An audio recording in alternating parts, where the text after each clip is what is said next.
La taberna del Club de los Viernes, por Roberto Granda. Muy buenas a todos y bienvenidos una semana más a la taberna del Club de los Viernes, en las emisoras libres de Onda Layetana. Soy Roberto Granda y siempre agradeceré al Club de los Viernes que acoja entre sus miembros a alguien como yo, prácticamente un outsider, alguien que dice abiertamente que no vota y que no profesa creencia religiosa alguna. Por eso me gusta el club, aquí todos tienen cabida, ya que nuestros enemigos son otros. Y bueno, por eso el Club de los Viernes me ha puesto de mesonero en esta taberna. La otra alternativa era mandarme a fregar los cacharros. Hoy vamos a hablar de la libertad de amplio espectro. Ya saben que aquí estamos contra todo grupo organizado que trate de controlar tu vida, contra los colectivos y contra casi todos los ismos.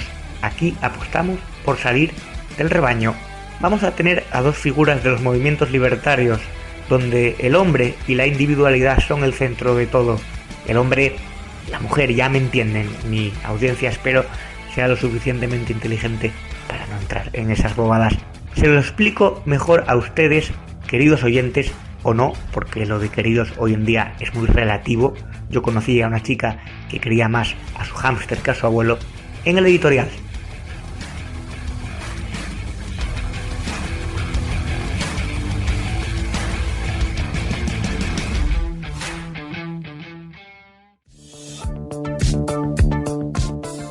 Puedo llegar a equivocarme en muchas cosas, pero siempre procuro equivocarme a favor de la libertad. Es el único bien sagrado, el verdadero ideal por el que merece la pena morir, y no sé si matar o al revés.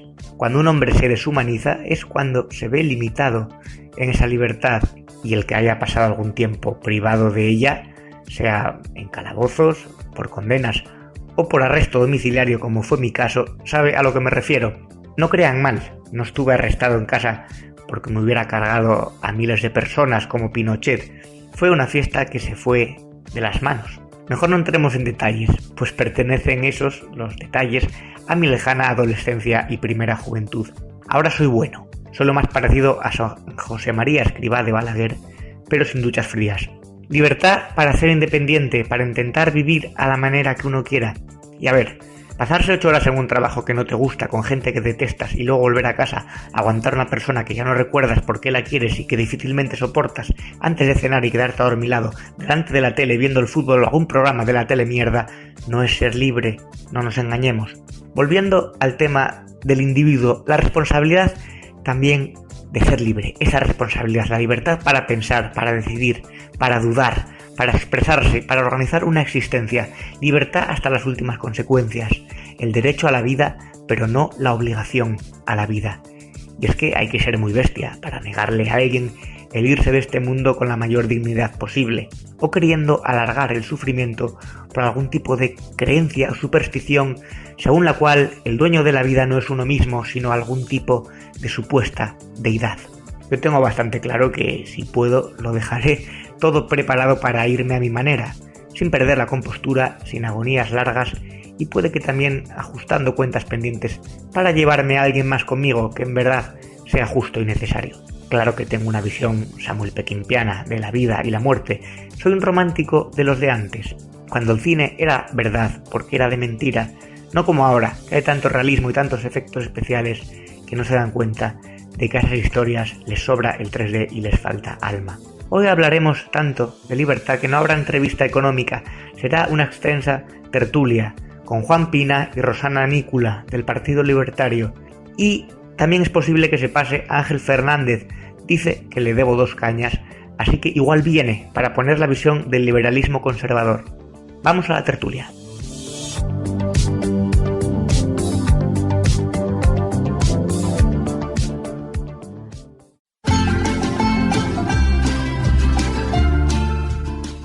Estamos dentro de la taberna y estoy con 2 personas distintas al Club de los Viernes, a los socios que habitualmente suelen estar, pero porque va a ser un programa distinto también, un programa interesante. Vamos a hablar de la libertad de amplio espectro, como lo dije en el editorial.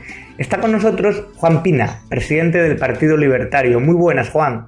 Hola, muy buenas noches, pero presidente ya no, desde hace unos años es Daniel Martínez, pero bueno, yo encantado de estar aquí como, bueno, pues miembro del Comité Ejecutivo Federal del Partido Libertario. Vale, y Rosana Nícula, a ver si lo digo bien, presidenta de la Fundación para el Avance de la Libertad. Efectivamente, muy buenas, Roberto, y muchas gracias por tu invitación. Ser bienvenidos aquí a la taberna del Club de los Viernes. Juan, como a todos los invitados, te pregunto qué quieres para beber. Pues yo me tomaría algún refresco sin gas. Pues venga, marchando. Y Rosana. Pues yo la verdad es que con una infusión voy muy bien, porque estos días de campaña electoral más el viaje reciente al Liberty Forum Europa me han dejado un poco tocada en las cuerdas vocales, así que agradeceré un té. Muy bien, no hay problema. ¿Qué invitados más abstemios? No estoy acostumbrado a eso. El otro día estaba por aquí Diego de la Llave, un chaval de 18 años, y me pidió un bourbon de Kentucky, y dije yo, ¿cómo vienen las nuevas generaciones? Es alucinante. Claro, aquí con el póster de John Wayne y con todo, pues apetece a veces tomarse un bourbon, pero bueno, teniendo en cuenta que ya somos mayores, no siempre es necesario en estos vapores alcohólicos. Vale, Juan, a ver si nos puedes explicar brevemente, yo más o menos lo sé, pero para que los oyentes lo sepan, ¿en qué consiste el Partido Libertario? Bueno, el Partido Libertario surgió en el año 2009. Es pues un partido similar a los partidos libertarios que hay en todo el resto del mundo. El pionero y el primero de todos fue el de los Estados Unidos de América, que surgió en 1971. Y ahora mismo, pues en la Alianza Internacional de Partidos Libertarios ya somos unos 25 o 26 partidos prácticamente de todos los continentes, ¿no? Muy especialmente en Europa y América del Norte, pero también en América Latina, alguno en África, alguno en Oceanía y en Asia. Y bueno, pues lo que representa el libertarismo político es un paso más allá del liberalismo convencional. Yo creo que el libertarismo, esta es un poco mi opinión personal, es una de las corrientes o de los spin-offs que superan al liberalismo clásico. De alguna manera, el liberalismo clásico cumplió una función histórica muy importante, nos sacó del oscurantismo, hizo posible la ilustración, el capitalismo, la liberación del ánimo de lucro como algo positivo, acabó con las trabas a la separación de poderes y a la movilidad social, lo cual hizo que, en muy pocos siglos en todo el occidente desarrollado superáramos cientos de años de etapas anteriores y llegáramos a algunos niveles inéditos de confort, de bienestar, incluso de longevidad en todo el mundo, empezando por Occidente. Pero de alguna manera el liberalismo clásico a lo largo del siglo XX, con ese ataque tan feroz de los dos totalitarismos enfrentados en los años 20, 30 y 40 y después con la Guerra Fría, parece como que se había agostado, se había quedado pues un poco incapaz de hacer frente a los nuevos retos de esta nueva etapa y sobre todo de esta etapa digital, posmoderna, posterior a la Guerra Fría. Y el libertarismo, ya desde esas primeras intuiciones del año 71 entre los norteamericanos, pues viene a ocupar el espacio de todos los que somos los herederos actuales del individualismo político. Digamos que es una fuerza política en todos los países, por supuesto en España, abierta a minarquistas, a liberales clásicos muy evolucionados, a objetivistas también, por ejemplo, desde luego a los anarcocapitalistas y pues a los libertarios profundos y a los liberales clásicos avanzados y que de alguna manera no se conforman con esos partidos liberales a la vieja usanza que hay todavía pues en algunos países europeos, ¿no? Bueno, de hecho, en realidad, si me permitís hacer un inciso, realmente los libertarios no nos conformamos con que se siga con el modelo de lo que llamamos cronism, crony capitalism, que llaman los anglosajones, es decir, una mezcla, un tipo de mercantilismo que no es ni capitalismo de mercado libre, pero tampoco acaba de ser completamente socialdemocracia, es ahí un híbrido que lo que entendemos daña mucho más la prosperidad y el avance de nuestra sociedad. ¿Y crees, Juan, que choca a veces con el liberalismo clásico en el sentido de que no pone al individuo, tal vez el liberalismo clásico, al individuo en el centro de todo como debería ser, como a lo mejor promulgaba Ayn Rand en cuanto a individualismo? Es decir, al final decimos que el hombre es libre, pero cuando hablamos de libre para morir, libre para nacer, ahí ya empezamos a poner pegas, ¿verdad? Por supuesto, es que yo te decía antes que el liberalismo clásico parece como que se fue quedando, digamos que se durmió en los laureles o se aburguesó, como dirían los izquierdistas, o no sé, de alguna manera se agostó, se conformó con el statu quo. Y, por ejemplo, vemos en casi toda Europa occidental, menos en España y Portugal, que tenían otro tipo de regímenes, pero en toda Europa occidental vemos como en los años 50, 60, 70, pues los partidos liberales poco a poco se van convirtiendo en esa tercera fuerza política que es troncal al sistema, al establishment, al sistema de socialdemocracia generalizada y transpartita, donde hay dos grandes partidos, uno de centro-izquierda y uno de centro-derecha, perfectamente intercambiables e igual de colectivistas el uno que el otro, por ejemplo en Alemania el SPD y la CDU, y luego hay ese pequeño partido liberal que está en medio y que no es ni más capitalista que los otros dos, realmente se convirtieron en eso, en una columna más del establishment. Y yo creo que frente a eso, pues los liberales, es decir, los liberales de verdad de hoy serían los libertarios. Claro, los liberales de hoy serían los libertarios porque de alguna manera, acordaos que el liberalismo de verdad en el siglo XVIII y XIX en todas partes fue incluso guerrero, fue incluso guerrillero, fue contestatario, incluso tuvo que hacer pronunciamientos, hizo las independencias de América Latina, por ejemplo, y de determinados lugares de Europa. Y el liberalismo actual pues no puede ser algo blandito, conformista y partidario del establishment y del statu quo. De alguna manera los libertarios lo que hacemos es recuperar toda esa pulsión más radical del liberalismo original y además traerlo a nuestra época, traerlo a este mundo, pues eso, posmoderno, digital, que de alguna manera ya ha superado la Guerra Fría, que ha superado completamente los totalitarismos y sin embargo vemos cómo resurgen por la desafección al sistema, nuevamente, por desgracia, movimientos nacionalpopulistas de extrema derecha y movimientos neocomunistas camuflados de alternativos, y que ambas amenazas están ahí, pero bueno, están ahí porque no se conoce como alternativa al establishment actual al movimiento libertario. Lo que se conoce son esos movimientos de anteayer enmascarados que intentan parecer modernos y alternativos hoy, pero que solamente son un revival de lo de hace 80 años. Rosana, y habrá gente que se pregunte, bueno, libertad por encima de todo, el individuo en el centro del debate, ¿y qué se diferenciaría entonces ser libertario del anarquismo, por ejemplo? Yo siempre tengo este debate con muchísima gente y les intento explicar de forma sencilla que ser libertario no significa amar el caos, ¿vale? Nosotros lo que más nos importa son la ley entre las partes, es decir, el contrato, la ley de las partes, que son reglas que nos marcamos los individuos dentro de la sociedad y que puedan cambiar dependiendo de la situación temporal, atemporal, geográfica, de un montón de condicionamientos que tenemos los individuos según vayamos avanzando en nuestra vida y que por tanto se tienen que acordar de manera voluntaria. Son reglas, ¿vale? O sea, no es que sea el caos, pero dentro de esas reglas, claro, los libertarios entendemos realmente que somos muchísimo más ágiles nosotros, el ratón frente al elefante, que es el Estado, para resolver cualquier problema que hoy en día se pueda dar en la sociedad. Un poco como lo que comentaba Juan antes, el liberalismo clásico para su época era muy innovador y era revolucionario, y nosotros nos quedamos un poco, digamos, con los principios fundamentales, pero lo avanzamos al siglo XXI.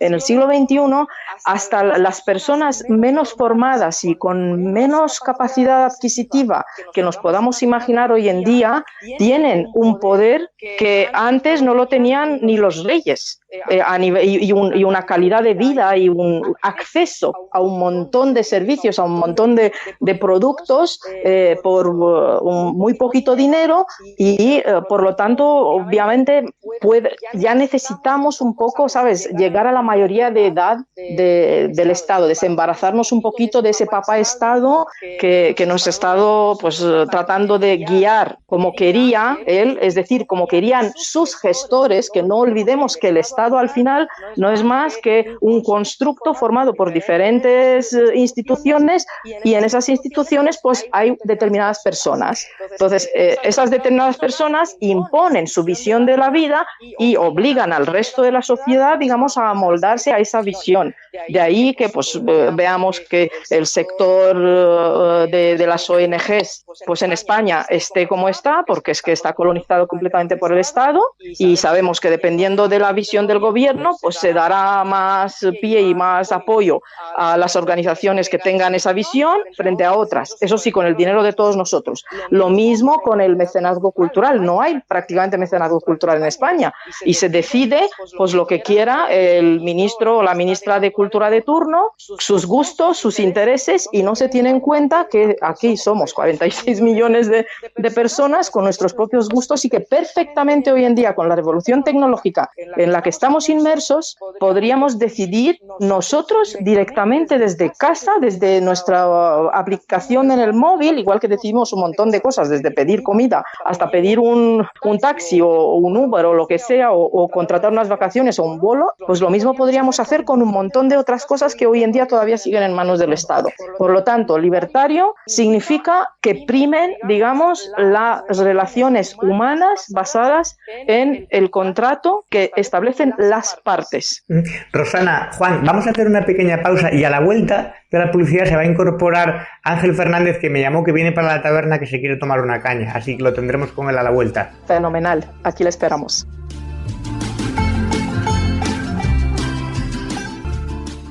Ya estamos a la vuelta de la publicidad y se ha incorporado aquí a la taberna Ángel Fernández. Ángel, muy buenas.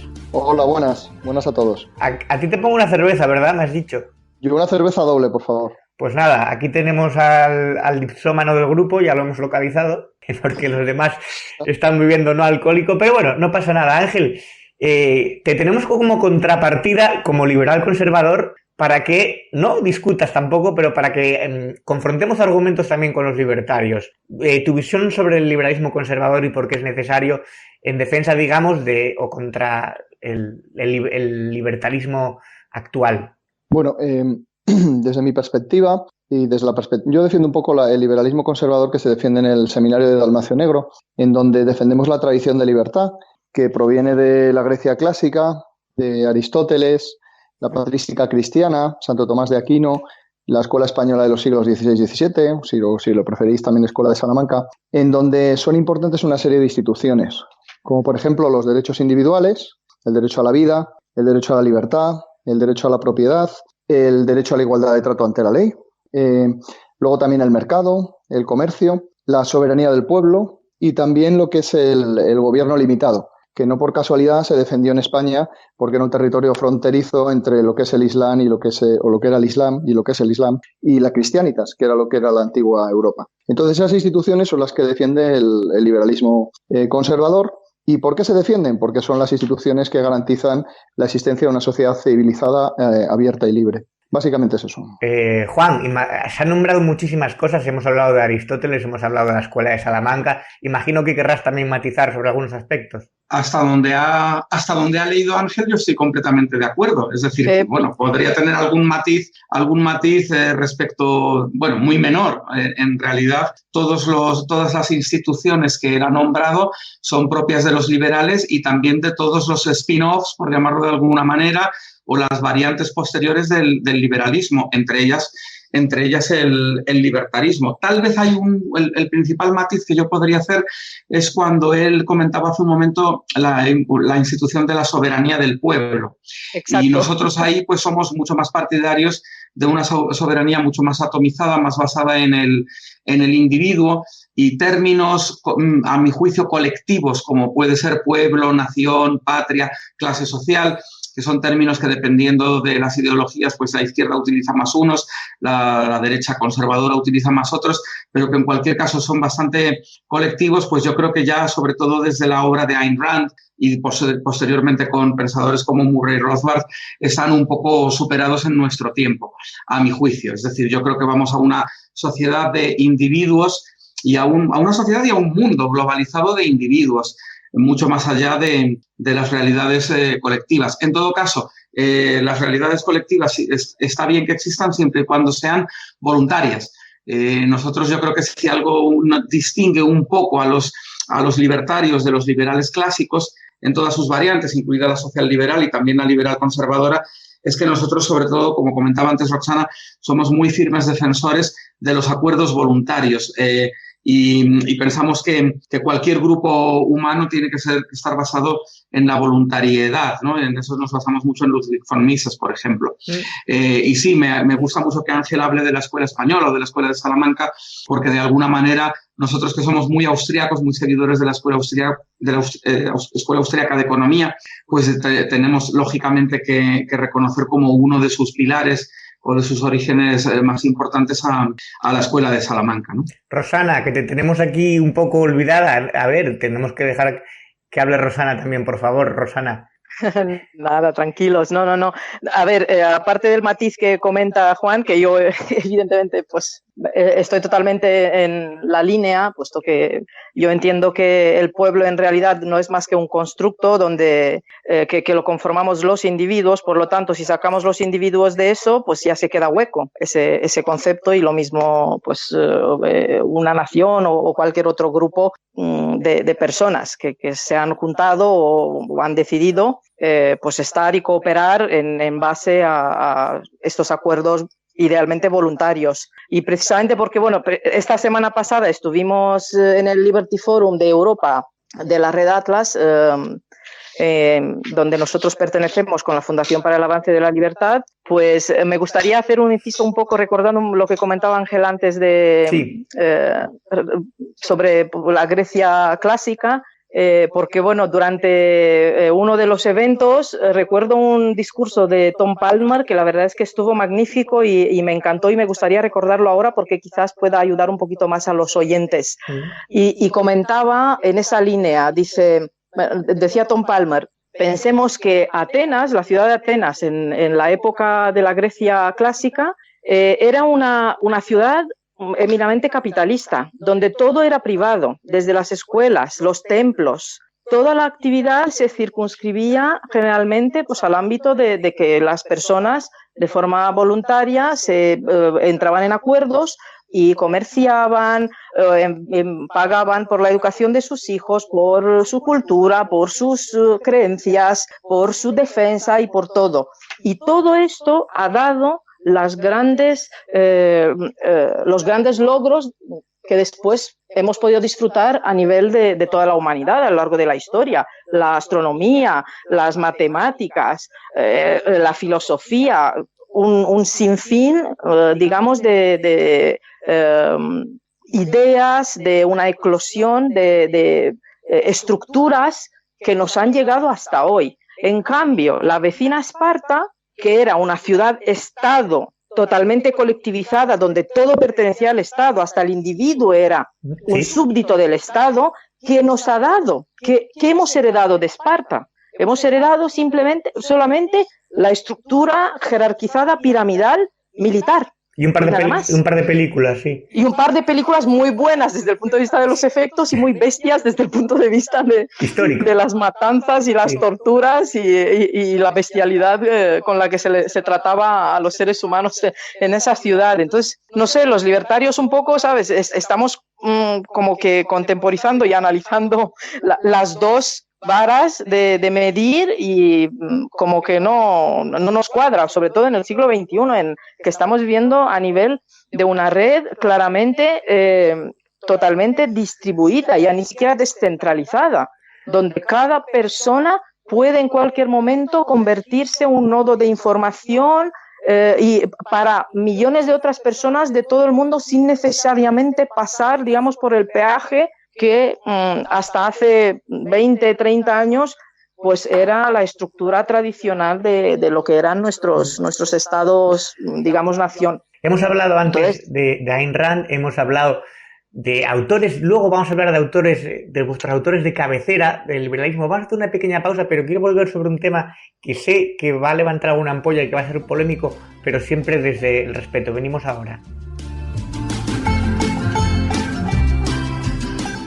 Ángel, te voy a dejar a Ángel que te explayes ahora mismo, porque además quiero hablar, te referías al derecho a la vida, pero quiero preguntarte si existe el derecho a la vida, es evidente, pero si existe la obligación a la vida. Es decir, alguien que tiene su vida, si él está obligado a alargarla lo máximo posible o él decide cuándo se termina. Es decir, el liberalismo conservador acepta el suicidio, acepta la eutanasia, activa, pasiva. Eso es un debate en el que queremos entrar aprovechando que están ellos. Y no te sientas tampoco en inferioridad, Ángel, te puedo dejar más tiempo si quieres. Vale. Entonces, ¿existe obligación a la vida o no? Pues existe derecho a la vida, efectivamente. La base de la sociedad civilizada es el derecho a la vida y es el que nos permite luego tener libertad y luego nos permite tener propiedad, la propiedad de nuestro propio cuerpo y igualdad ante la ley. ¿Qué es lo que ocurre? Que dependiendo del tipo de liberalismo, si está más vinculado a una religión, por ejemplo la religión cristiana y la religión cristiana católica o protestante, o no, pues ese liberalismo protege la vida hasta sus últimas consecuencias o no. Yo soy de los que lo protegen hasta sus últimas consecuencias. Y ahí quiero incidir en una cosa. El liberalismo, a partir sobre todo de los cismas protestantes, pero sobre todo en la modernidad, y en la posmodernidad en la que estamos ahora, ha sido contaminado por muchas ideologías, entre ellas el socialismo. Hay un liberalismo progresista en donde no se defienden esos derechos individuales, ni se defiende el derecho a la vida, ni se defiende el derecho a la libertad, ni el derecho a la propiedad, y quedan todos supeditados a otra serie de condiciones, ¿no? que son por haber recibido contaminación del socialismo, ¿no? Igual que también hay un liberalismo que recibe contaminación del animalismo, incluso del femimarxismo. Entonces hay que tener cuidado con esas tendencias porque se alejan de lo que es el liberalismo clásico y el papel lo soporta todo, pero no todo funciona y a lo largo de la historia de la humanidad no todo ha funcionado. Yo recomiendo luego cuando tengamos que hablar de los libros y nuestras recomendaciones de libros, pues luego yo citaré unos cuantos para la gente que se quiera aproximar al liberalismo conservador. Y bueno, pues sí, existe el derecho a la vida, tanto para tenerla como para quitarla, ¿no? Pero hay gente que la protege y hay otra gente que no. Yo soy de los que la protegen, ¿no? Juan Pina, imagino que tienes una visión levemente distinta a lo mejor de eso de la vida hasta las últimas consecuencias. Sí, claro, naturalmente. Y yo coincido con Ángel en que el liberalismo inicial es el liberalismo que fue revolucionario, que fue contestatario, que fue radical, que de alguna manera pues nos liberó del oscurantismo, nos liberó de las creencias obligatorias, liberó las ciencias, liberó la tecnología y convirtió al individuo en un ser soberano de su propia vida. Pues es un liberalismo que se ha venido contaminando, como él bien dice, por diferentes ideologías. Y él menciona, y es verdad, que se ha contaminado por el socialismo, pero yo también diría con Friedrich August von Hayek que el liberalismo también se ha contaminado por el conservadurismo. Hayek tiene, por cierto, un librito muy interesante que venía como apéndice a su libro de las Constituciones de la Libertad, que se titula ¿Por qué no soy conservador?, donde traza una disectriz verdaderamente fantástica, a mi juicio, y estamos hablando de Hayek, que al final Hayek pues es un liberal clásico, no es un libertario ni mucho menos. Y Hayek dice por qué él no es conservador y traza una línea de equidistancia bastante importante entre el socialismo y el conservadurismo. Y dice literalmente, denomino liberalismo a la posición que sostengo, que es simultáneamente la opuesta, a la socialista y a la conservadora. Yo creo que el liberalismo contaminado de conservadurismo tiene una serie de problemas, como también los tiene el socialliberalismo o el liberalismo contaminado de socialismo. Y entre esos problemas, uno de ellos es el anteponer a la libertad individual, que debería ser el axioma más sagrado de todo liberal, pues anteponerle determinadas cosmovisiones religiosas, las que sean en cada país, en función de cada cultura. Por lo tanto, sí que creo que el individuo es soberano, es libre y, por supuesto, es propietario de su cuerpo, del proceso biológico que se da en ese cuerpo y que denominamos vida, y, por supuesto, de todas las propiedades adicionales que legítimamente pueda obtener a lo largo de su estancia en este planeta, ¿no? Roxana, es un poco, yo creo, no sé si seguís lo que dice Gloria Álvarez, la guatemalteca, que tiene un libro, Cómo hablarle a un progre, y la gente, qué bien, cómo hablarle a un progre, y luego sacó otro libro que es Cómo hablarle a un conservador. Entonces, que ha pegado un poco a los dos, ha pegado palos a las dos vertientes. ¿El libertario es realmente así? ¿Pega palos a los progresistas y a los conservadores por igual? Sí, porque nosotros, los libertarios, somos coherentes, ¿vale? Entonces, para nosotros la coherencia es la base, digamos, de la ideología de la libertad.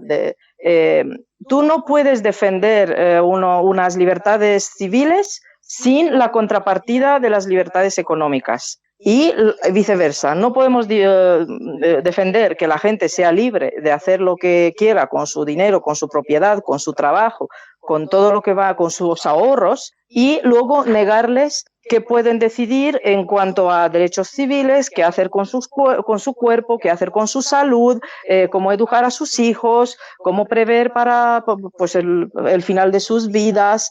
Es decir, tiene que haber un todo. La libertad nosotros la entendemos que no puede ser por trocitos. Y a partir de ello, obviamente, pues claro, el puzzle de la libertad humana para nosotros encaja en la defensa de ambas vertientes. Y en eso sí, estamos de acuerdo con nuestra querida Gloria Álvarez, que por cierto, pues aprovecho para darle la bienvenida una vez más al Consejo de la Fundación para el Avance de la Libertad, donde se incorporó ya desde el mes pasado, y agradecerle pues toda la labor que está haciendo, tanto en España como en todo el mundo y en América Latina, por parar un poco los pies a los populistas. ¿Estará Gloria Álvarez el 1 de junio en la convención de Books of Freedom? Sí, sabemos. Sabemos. Estaré yo también, y va a estar Ángel Fernández. Ángel. Y va a estar Juan Pina también con su último libro. Cierto. Ahí en esa convención yo voy a hablar sobre los Liberty Killers, sobre cómo se ha ido asesinando la libertad. La libertad tiene que ir asociada a la responsabilidad individual, no olvidemos eso. Hay mucha gente que se envuelve en la bandera de la libertad y parece que vale todo, ¿no? Desde el punto de vista liberal conservador, los 90.000 abortos al año en España no sirven. Entre otras cosas porque es un suicidio colectivo de la sociedad. Igual que no sirve tampoco la inmigración, descontrolada.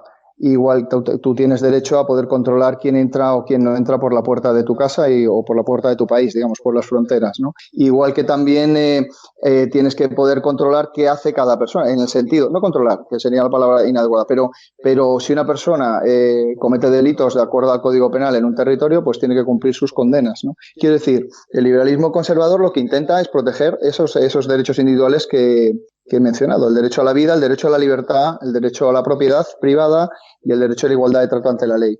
¿Qué es lo que ocurre? Que con esa contaminación que he mencionado, quizás por eso también muy vinculado a los procesos de secularización y al proceso de relativismo moral que ha triunfado en el siglo XX y sobre todo sobre todo estaba triunfando en el siglo XXI, pues la eugenesia, la eutanasia, y esta serie de ideologías, pseudo-ideologías, como denominado Dalmacio Negro, como el animalismo, el feminismo y tal, pues contaminan también el liberalismo. Entonces, hay algunos postulados de liberalismo progresista, como el que defiende Gloria Álvarez, o quizás también el libertarismo. Yo soy crítico con él.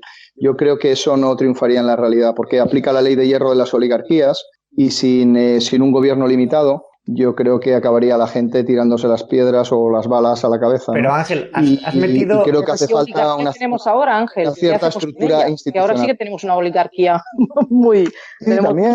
La ley de hierro de las oligarquías se aplica en todo sitio y en todo momento. Y es universal. Digamos, si estás vamos a una isla, los cuatro, al final siempre se forman alianzas, digamos, por la lucha por el poder, ¿no? Entonces, esa ley hay que tenerla presente. Entonces, yo creo que en una sociedad, aunque uno intente hacer una anarquía o solo con propiedad privada en un territorio, al final se van a formar grupos, como pasa en Somalia o pasa en otros sitios, ¿no? Grupos de poder que van a poner leyes privadas, pues ¿cuál es? La ley del más fuerte, ¿no? Que van a impedir que en un territorio se protejan justo los derechos individuales que protege o que pretende proteger el liberalismo conservador, que son el derecho a la vida, a la libertad, a la propiedad y a la igualdad. Vale, un segundo, Rosana, Ángel, es que has hablado del aborto, de la eutanasia y de la eugenesia, metiéndolo todo un poco en el mismo saco, y tampoco creo que sea aborto eugenesia. Y eugenesia es lo mismo. Bueno, a ver, la eugenesia y el aborto... O sea, y hablas también de Código Penal, pero ¿estarías a favor de la penalización del aborto dentro, digamos, de unos límites médicos y de la penalización también de la eutanasia? En mi caso concreto, yo soy defensor del derecho a la vida y lo que creo es que debe haber legislación pro vida. O sea, yo no quiero prohibirlo, pero sí que creo que tiene que haber un abanico de posibilidades para la mujer que quiere ir a una clínica abortista, ¿no? Antes tiene que recibir asesoramiento en el sentido de ver cuáles son los efectos, o sea, la responsabilidad, analizar cuál va a ser su responsabilidad y que vea qué es lo que va a hacer con lo que lleva dentro, ¿no? Que lo que lleva dentro desde las pocas semanas de vida es un ser que está latiendo, que está sintiendo y es un ser humano.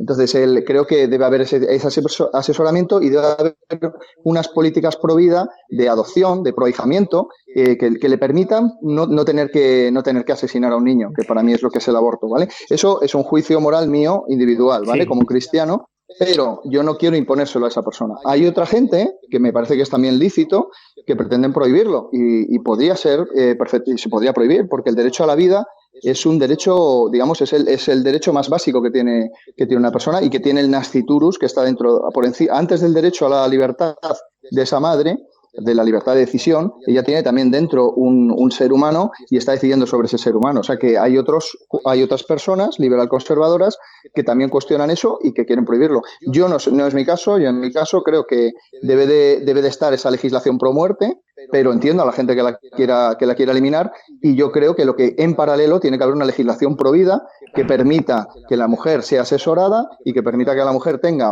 pueda acceder el niño en prohijamiento, o en adopción, o que pueda recibir una serie de ayudas que no tienen por qué ser desde el sector público. Pueden ser también instituciones privadas o familias que quieran ayudar a que esa persona no aborte y a que haya más, a que la población y que haya crecimiento, digamos, en la población de un territorio. Vale, Juan y después Rosana, ¿vale? Sí. Hombre, respondiendo un poco a Ángel, la verdad es que celebro que Ángel lo vea de esta manera, a diferencia, como él mismo decía, de otros liberal conservadores que tienen una vocación prohibicionista y que él no tiene. Y me alegro mucho, y conozco otros liberal conservadores que tienen una visión similar a la de él. Y conozco personas que yo llamaría libertarios, incluso anarcocapitalistas, como puede ser el profesor Huerta de Soto, que tienen una visión de los temas morales para su vida personal, pues que podríamos denominar conservadora, incluso muy conservadora, pero que al mismo tiempo distinguen perfectamente y colocan una línea roja en no imponerle nunca esa visión a otras personas. Entonces, yo creo que esa es la gran divisoria. Yo creo que ese es realmente el asunto principal. En una sociedad libertaria o incluso en una sociedad liberal clásica, las personas que tienen una vocación colectivista de izquierdas pueden vivir en sus comunas perfectamente, y las personas que tienen una vocación de vivir conforme a unas tradiciones y a una cosmovisión conservadora o confesional, de la religión que sea, también lo pueden hacer, pueden vivir de esa manera. Y esas diferentes comunidades pueden coexistir perfectamente en la sociedad. El mejor ejemplo que tenemos, los Estados Unidos de América, donde tienes visiones de las más diversas inspiraciones religiosas y también no confesionales, que en una misma ciudad, incluso por barrios, distingues comunidades muy diferentes y todas coexisten perfectamente, porque el gobierno es limitado y hay un mínimo común denominador legal que es muy bajo, que es un listón muy bajo. Mientras que, sin embargo, en Europa lo que vemos, y vemos lamentablemente en otros liberal conservadores, que no es el caso de Ángel, es que quieren elevar ese listón del mínimo común denominador de las obligaciones y prohibiciones legales hasta unos niveles que ya chocan con la libertad individual. Y ahí es donde creo que todos los liberales y, por supuesto, los libertarios, pues estamos en contra. Es decir, a mí me parece muy bien que una persona tenga una visión muy provida y que, lógicamente, pues ni va a abortar personalmente, ni va a recomendarlo a un familiar o a una hija o a alguien de su entorno, y además va a hacer legítimamente campañas en contra del aborto, no para prohibirlo, sino para concienciar, por ejemplo, y va a pedir que no se dé dinero público a las clínicas abortistas. Eso lo pido yo también, porque no quiero que se dé dinero público a ninguna clínica, de ningún tipo, porque creo en una sanidad privada y universal, por ejemplo. Pero de ahí a pasar la fina línea roja de legislar y de utilizar el BOE para coercer y para cercenar, por lo tanto, la libertad de otros, va un mundo. Por lo tanto, cuando Ángel dice yo no lo haría, pero entiendo que otros liberal conservadores no, ahí es donde yo pongo la línea roja. Y me alegro de que Ángel esté a nuestro lado de la línea roja. Probablemente es la diferencia entre el liberal conservador y el conservador, ¿no? Digamos, el liberal conservador tiene su criterio, pero no quiere imponerlo, y cuando ya rebasas esa idea, esa línea, y quieres imponerlo a otros, es cuando ya eres conservador. Sí. No has dejado, digamos, que te alejas de lo que es el movimiento liberal. Vale, Ángel, es el turno de Rosana. Rosana. Perdón. Nada. Yo la verdad es que sí, que yo estoy muy de acuerdo con lo que acabáis de decir ambos. Es decir, la libertad del individuo obviamente supone ser muy responsables con todos nuestros actos. Eso de entrada. Luego, por la parte que me toca, yo además soy madre, ¿vale? Ya he pasado por un proceso de maternidad y estoy encantada de serlo. De hecho, ha sido una maternidad escogida, consciente, decidida, informada y por lo tanto yo animaría sobre todo a todas las mujeres que decidan en conciencia el momento en que quieran ser madres y que traten de informarse lo mejor posible antes de decidirlo o de decidir tener relaciones y luego pues que acaben en otras en accidentes que luego pues les fuercen a verse abocadas a otro tipo de decisiones, incluyendo pues el aborto. Ahora bien, evidentemente tenemos que darnos cuenta que es que, primero, nadie conteste que la vida es esencial, ¿vale? También nadie debería contestar que la propiedad privada pues forma parte de esa libertad individual. Entonces, cada persona debe tener la libertad de decidir sobre su propiedad privada, incluyendo su cuerpo. Ahora bien, si no queremos convertir a todas esas mujeres que no han decidido libremente e informadas que quieren ser madres en esclavas del Estado y obligarlas, ponerles un policía al lado durante toda la etapa de gestación, evidentemente creo que tenemos que ser conscientes que hay que articular un sistema como la ley de plazos que ya tenemos, que es una ley dentro de lo que cabe pues lo más cabal que hay, que es una ley muy similar a la que tienen todos los países desarrollados del mundo. Es un poco la postura que llevan todos los liberales clásicos y los libertarios a nivel mundial. No es que seamos nosotros los raros aquí en España. Y a partir de ahí, obviamente, lo que sí me gustaría es que la sociedad civil pues tuviera más cauces para, como comentaba Ángel antes, sobre todo dar la mayor información posible a todas las chicas, porque sobre todo son casos de chicas muy jóvenes que no tienen toda la información y que con una ley como la prohibicionista pues podrían verse abocadas a otro tipo de ocasiones de, yo qué sé, de producirse interrupciones de embarazos que signifique pues la mutilación de por vida, incluso muerte en condiciones sanitarias deplorables, en clínicas ilegales, porque claro, no nos olvidemos de eso, que hay también una parte de hipocresía en eso, y las chicas de mucho dinero pues se podrán, o ya no de tanto, se cogerán el low cost y se irán a Londres y lo seguirán haciendo, con lo cual tampoco resolveríamos el problema.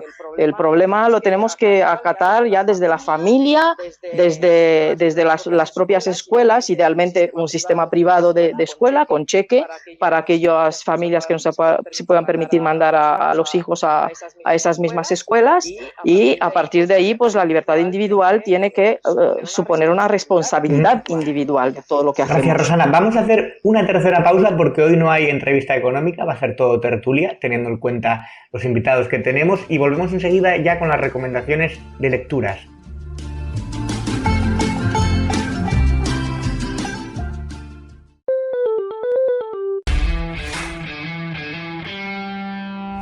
Estás escuchando La Taberna del Club de los Viernes por Roberto Granda en Onda Layetana.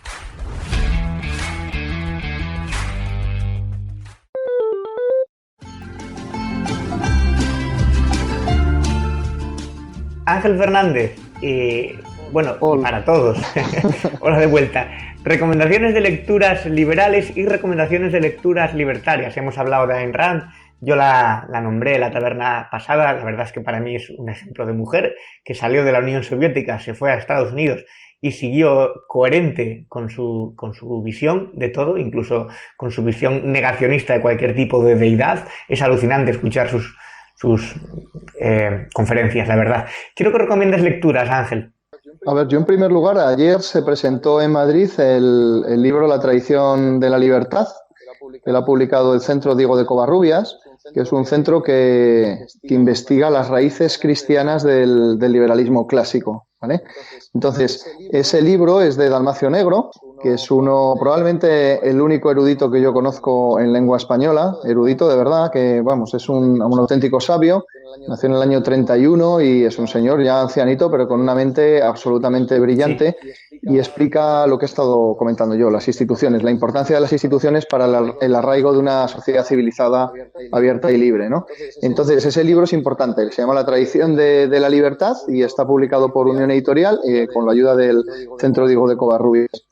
Luego, por otro lado, Hayek, por supuesto, que para mí es un referente total, vamos, sobre todo el Hayek de la fatal arrogancia, donde habla de cómo las religiones son guardianes de la tradición, y en concreto la religión cristiana.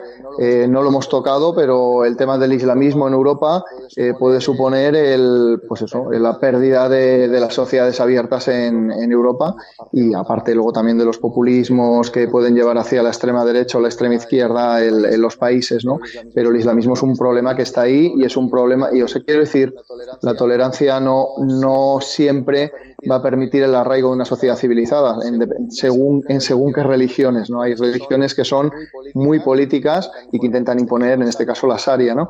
Bueno, entonces en ese libro de La fatal arrogancia de Hayek se observa cómo él resalta cómo el cristianismo, las religiones, pero en concreto el cristianismo, al defender una serie de instituciones, que son las que hemos citado, entre otras, pues permite el arraigo de una sociedad civilizada y abierta, y entonces por eso lo llama guardianes de la tradición.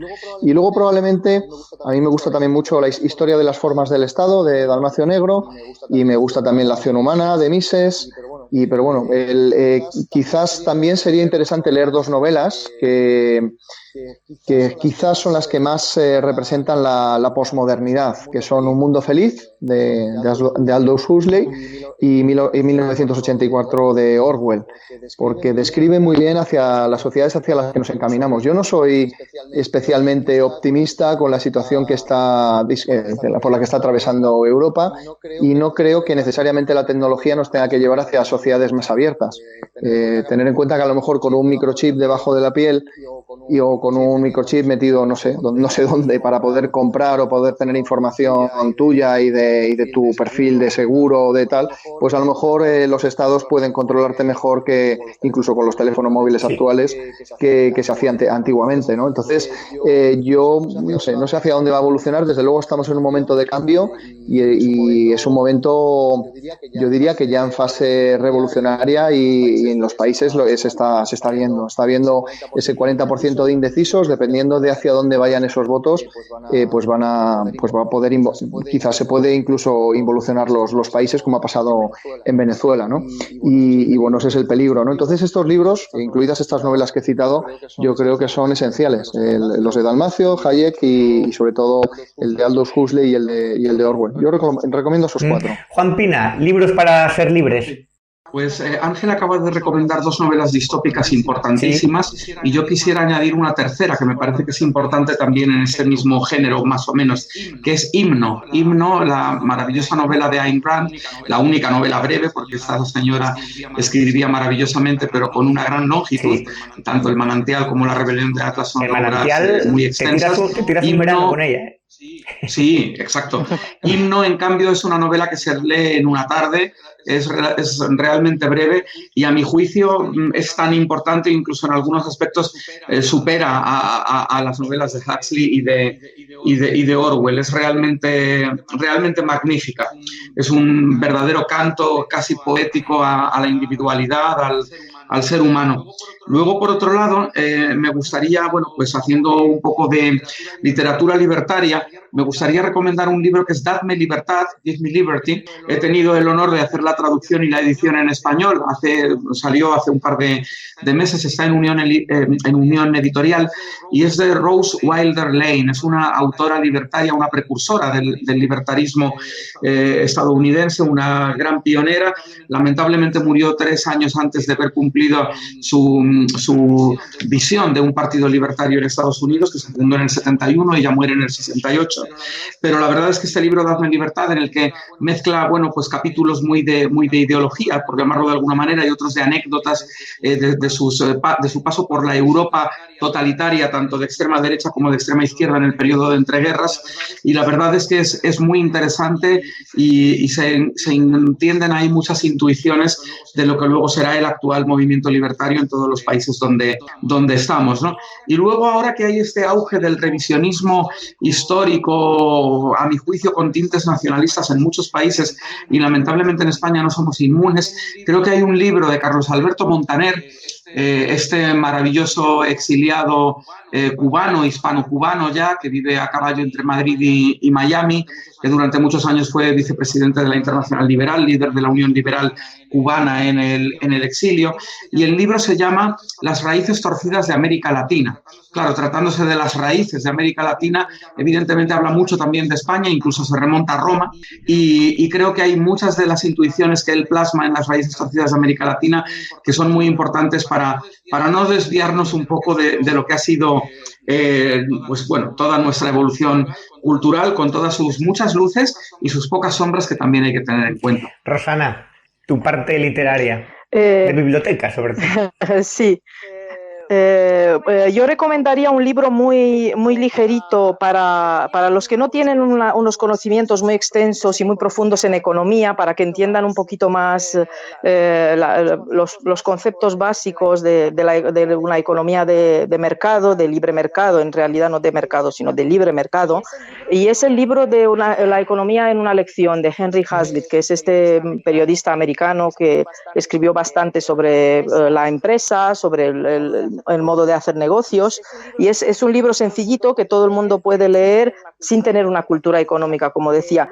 Luego, por otro lado, hay un libro, claro, por la parte que me toca, porque, bueno, yo no sé si sabéis, pero bueno, yo de origen soy rumana, he nacido en el comunismo, bajo una dictadura hasta los 14 años. Entonces, obviamente, todo lo que pueda ser literatura relacionada con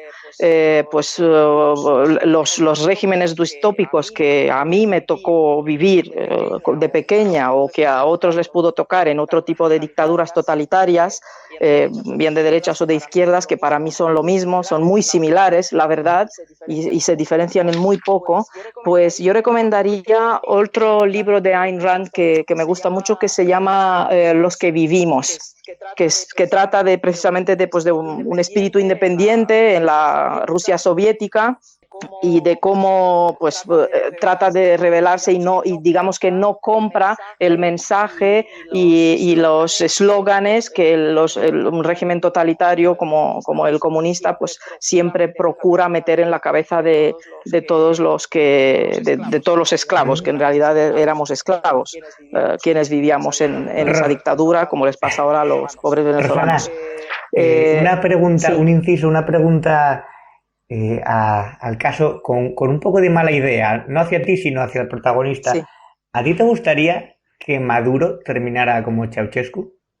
No, de hecho yo me acuerdo, yo tenía 14 años cuando fusilaron a Nicolae Ceausescu. Yo me acuerdo que me enfadé muchísimo, porque yo dije, no puede tener un final tan feliz para él. Él debería estar juzgado y metido en la cárcel y tratado igual que nos trató a nosotros. Es decir, con la cartilla de racionamiento, recibir la humillación que recibíamos todos los ciudadanos bajo su régimen, pasar hambre, tener que ser sacado del colegio desde los 10 años y trabajar el campo, o sacado de las empresas y obligados forzosamente durante un mes y medio, 2 meses al año, todos los años, a trabajar el campo. Y es lo que se merecía. A mí no me pareció justo. Entiendo que en aquella época pues hubo otros poderes fácticos que así lo decidieron, y de hecho no tenían interés en que hablara demasiado, y por eso pues acabaron con los dos, con la pareja de los Ceausescu como acabaron. Pero yo recuerdo que estaba muy enfadada, y eso que tenía 14 años, y recuerdo habérselo dicho a mis padres y a todo el mundo. Yo no estoy de acuerdo con que lo hayan fusilado. Rosana Nicola, muchas gracias por estar en la taberna del Club de los Viernes. Muchísimas gracias y muchísima suerte, y espero poder estar pronto en otras ediciones. Sí, sin ningún problema. Juan Pina, muchas gracias, ha sido un placer. Muchas gracias, felicidades por este magnífico programa, por esta iniciativa y espero que nos veamos entonces en la convención en junio. El 1 de muchas junio gracias, nos Roberto. veremos. Ángel Fernández, también muchas gracias a ti, por supuesto. Gracias a vosotros, y quiero recordar que lo que se hizo con Ceausescu es el derecho al tiranicidio, ¿no? Al asesinato de los tiranos cuando no los puedes derrocar de ninguna de las formas, digamos, más lícitas o democráticas, ¿no? Y cuando ya es un imposible, pues hay que llegar lamentablemente hay que llegar hasta esos extremos, ¿no? En última ratio, ¿no? Como decía Juan de Mariana. Y yo creo que en Venezuela, desde luego, si no quiere convertirse en una segunda Cuba, va a tener que haber una intervención, una injerencia internacional, porque si no es que se van a tirar. Están muriendo miles de personas por desabastecimiento y por falta de medicamentos, tanto de alimentos como de medicamentos, y si no hay una intervención internacional, ya sé que desde algunas posiciones liberales no suena muy bien lo de intervenir en un país extranjero, pero es que están muriendo miles de personas. Si no hay una intervención, no va a haber una liberación de ese país, y va a tirarse 60 años como se ha tirado Cuba bajo una dictadura, y es una pena. Y los escolásticos españoles, por ejemplo, defendían ese derecho. Perdonar que meta esta cuña, pero era una creo que es importante en relación a Venezuela. Pero bueno, ahí queda eso. Quizás en otro programa podamos hablar de la historia del comunismo en Europa y de sus finales, ¿o no? Muchas gracias a los tres. Vamos ya con la canción y directamente pasamos después a las recomendaciones culturales.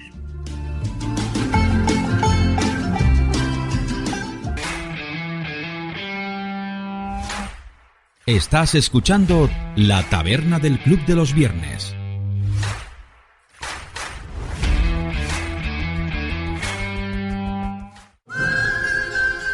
Y después de escuchar a Jackson Browne, vamos con las recomendaciones culturales. Este es el momento que, como saben, la mayoría de los oyentes cambian de emisora y se ponen Radio Olé. La canción era Tender is the Night, Suave es la noche, que es además el título de mi libro favorito de Fitzgerald, al menos con el que existe mayor identificación emocional, y con el autor. En el personaje de Dee Tiber yo veía el reflejo del talento mal logrado y las oportunidades perdidas. ¿Con qué libros a ustedes les pasó eso? ¿Con qué libros sintieron la huella que iba a dejar a perpetuidad? La vida es un continuo proceso de demolición, que afirmaba Fitzgerald, pero entre que llega y no, esa cuesta abajo, podemos entretenernos con la literatura. He leído desde que tengo uso de razón, he leído seguramente miles de novelas, y aunque algunas pueden olvidarse y no tener ningún pozo y huella, hay otras que permanecen ahí, forjando a veces lo que uno es, lo que nos ha hecho para bien o para mal, palabras que marcaron nuestras vidas. Rojo y Negro es la novela a la que siempre vuelvo cuando ando a malas con la literatura, cuando encadeno a lo mejor una racha de regulares decisiones en mis lecturas. Creo que es la obra maestra perfecta, pero ya saben cómo acaba Julien Sorel. Es mejor que la ambición, y ser un trepa no incluye a mujeres maduras y probablemente no convenientes. Con Hermann Hesse me pasa algo muy curioso. Hay novelas suyas que no soporto y otra que me turbó perdurablemente, que fue El lobo estepario. Durante un tiempo anduve obsesionado con Harry Haller, el protagonista de esa novela. Yo creo que siempre he tenido complejo de lobo estepario. Esa novela que tiene algunos puntos en común con El túnel de Sábato, de esas obras que te vapulean por dentro y no quieres volver sobre ellas. Me pasó con Bajo el volcán. Imagínense por qué. Trata sobre un alcohólico y su descenso final. La montaña mágica es otro de sus libros especiales, otra de las novelas de mi vida. También por dónde la leí, la situación y las circunstancias entonces. La leí viajando por Rusia, y eso que la primera vez que me acerqué a ella me costó, me pareció fatigosa. Tal vez había que madurar para entender esa forma de narrar fascinante y compadecerte ante esos enfermos sin esperanza. El último encuentro del mallogrado Sándor Márai me tiene siempre pensando. Muchas veces ese libro, sé que mi admirado director Adolfo Aristarain estaba detrás de una adaptación de la novela, pero creo que no llegó finalmente a buen puerto. Nosotros en la noche, qué libro sobre la soledad y la tercera edad, y qué libro es Meridiano de Sangre. Cuando entras en el universo de Cormac McCarthy tienes que devorarlo todo, pero Meridiano de Sangre tal vez sea el más brutal, el más crudo, el más visceral. Así es, los libros que marcaron nuestra vida, por muchas razones.